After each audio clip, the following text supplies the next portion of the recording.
Olá, eu sou a Renata Artuzzi, sou arquiteta e estou aqui de novo para o nosso Flipchart Monday. E para a gente dar continuidade sobre o assunto que eu comecei há 2 semanas, falando sobre gerenciamento de projetos, os conceitos do PMBOK que você pode aplicar no seu projeto de expansão de franquia. E hoje eu vou falar sobre em quanto tempo terei minha franquia inaugurada.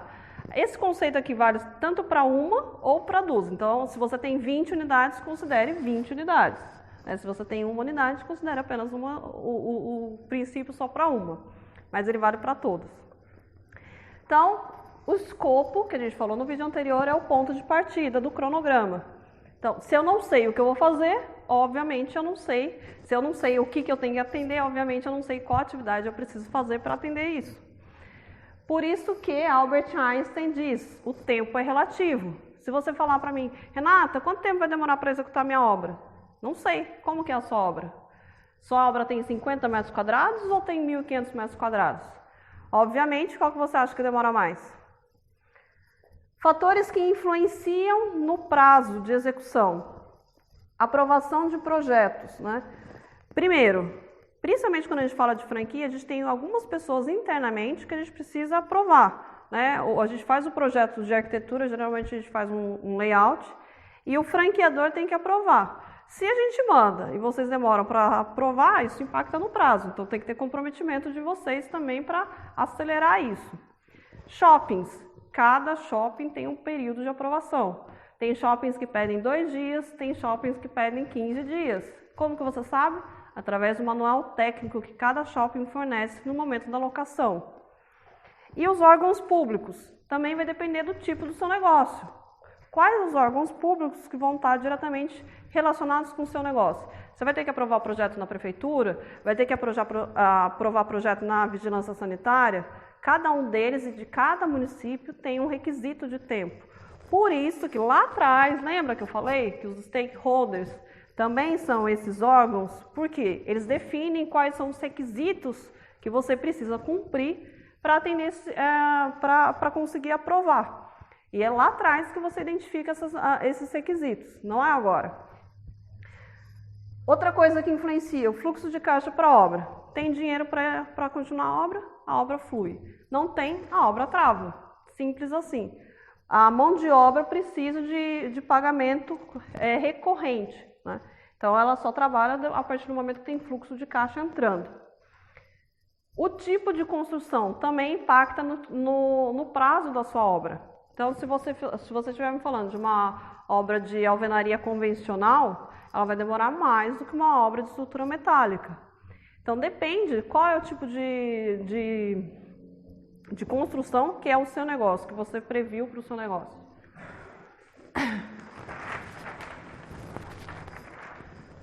Outro fator que eu já mencionei, tamanho da obra. Se o seu projeto tem 50 metros quadrados, ele vai levar menos tempo, tanto para o projeto quanto para a obra. Se a sua obra tem 1.500 metros quadrados, ela vai demorar mais. Na mesma proporção, eu diria que se eu estou falando de 50 metros quadrados para 1.500 metros quadrados, eu vou aumentar em 30 vezes o meu tempo? Obviamente que não, porque a gente tem uma curva de aprendizado quando a gente fala de 1.500 metros quadrados. Mas sim, tem uma diferença. 50 metros quadrados vai ser mais rápido do que de 1.500 metros quadrados. O horário de execução também influencia. Shoppings, principalmente, todas as obras são executadas à noite, exceto quando o shopping é novo, então as obras ocorrem em tempo integral. Fora isso, obras de rua, você consegue trabalhar em horário integral desde que não atrapalhe a vizinhança, senão você também vai ter problemas. Lembra, stakeholder, vizinhança também é um stakeholder que influencia ou impacta no seu projeto.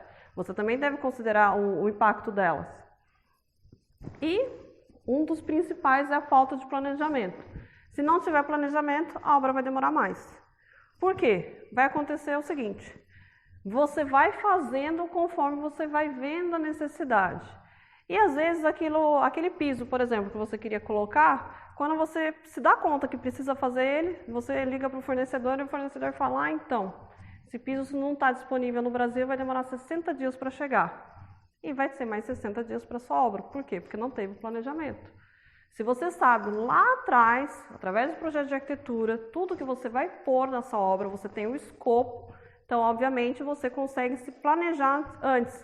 Ah, se eu estou vendo aqui no meu projeto que eu tenho esse piso que vai vir importado de outro país, e ele vai demorar 60 dias, então eu vou pedir já, é a primeira coisa que eu tenho que pedir.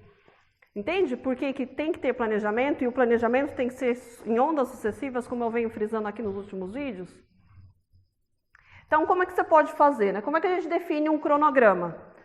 Aqui eu vou falar especificamente de obra, mas você também pode incluir os outros aspectos que lembra, porque o objetivo final é ter a sua loja inaugurada, a sua franquia inaugurada para começar a faturar. Então não é só a obra, não é só a arquitetura que depende disso, você também tem que considerar aqueles outros fatores, recursos humanos, equipamentos, então porque senão você também não vai conseguir inaugurar.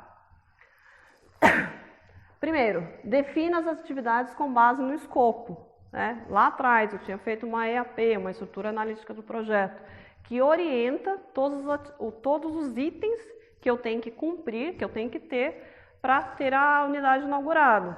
Veja lá, quais são as atividades que eu tenho que fazer para cumprir isso. Então, se lá no projeto de arquitetura, vejo que tem uma fachada diferente, com um logo legal, né? Qual é a atividade que eu tenho que fazer? Eu tenho que contratar a empresa que vai executar, eu tenho que mandar fazer o logo e tenho que depois fazer a execução do logo. Quanto tempo que isso vai demorar? Eu só sei se tiver isso especificado no projeto. Fazer uma sequência lógica das atividades. O que vem primeiro? Né? Não adianta antecipar. Por exemplo, a gente sempre começa com a pintura do forro, né, para depois colocar o piso. Por quê? Porque se depois que eu coloquei o piso, eu corro o risco de sujar o piso. Então eu deixo para depois.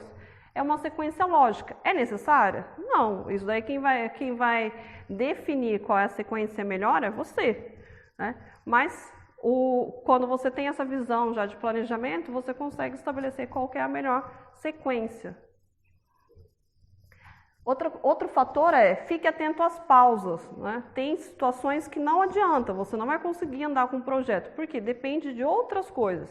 Exemplo, uma laje de concreto, ela depende do tempo de cura do concreto. Você não vai conseguir fazer nenhuma execução em cima até que o concreto esteja finalizado. Ou então, quando a gente fala de aprovação, que eu já falei, né? Quanto tempo que o shopping demora para analisar os projetos? Durante esse período, você não consegue dar andamento ao projeto, por quê? Porque depende de um fator externo voltar até você, né? A resposta do shopping. E, por último, verifique a duração das atividades. Quanto tempo dura cada atividade? Né? Quem que define isso? Você? Ah, eu acho que a atividade dura tanto. Não, não é você que vai executar. Pergunte para as pessoas que vão executar. Elas são as melhores pessoas para determinar ou para informar a você quanto tempo que vai durar cada atividade. Depois que você reuniu tudo isso, né, você fez a sequência, você definiu as atividades, colocou elas em sequência lógica, definiu a duração, ficou atento às pausas, você coloca isso numa agenda e daí você tem a data de início e data de fim. Você consegue planejar quando que a obra termina e, consequentemente, você planeja a sua inauguração, que é o que realmente interessa para você. Se você gostou desse vídeo, não esquece de comentar aqui embaixo o que você achou, se você já aplica esses conceitos, ou se você não aplica e tiver alguma dúvida, escreve para mim. Eu te espero no próximo vídeo. Até mais. Tchau!